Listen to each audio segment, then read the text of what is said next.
mga pribilehiyo mo bilang isang katutubong?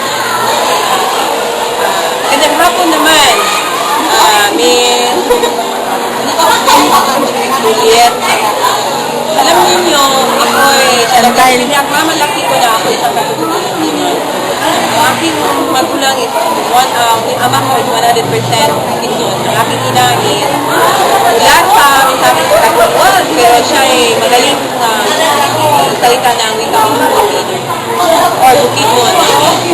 Bilang isang Bukidnon, marami akong ibrihiyong nakukuha dahil sa aking pag-aaral, ako ay naging scholar sa Prudential Commission Cultural Minority.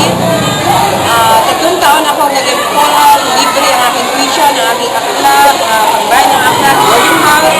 At ako'y nabigyan ng pagkakataon na mamasyal sa isang ng Pilipinas, gaya ng Mindoro, Palawan, Mountain Province, Atos, Davao, at lalo na sa probinsya ng Bukidnon.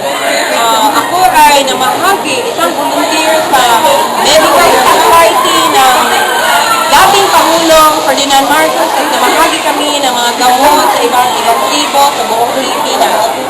So maliban dyan, ako'y nakapat. Nabigyan ng pagkakataon na makapag-aaral sa isang lusong paaralan. Kaya maraming mga pribilehiyo ang ibinahagi ng pamalaan ng mga indigenous people. Okay. Salamat sa iyong pakikipanayam. Hi sa mga viewers. Thank you very much.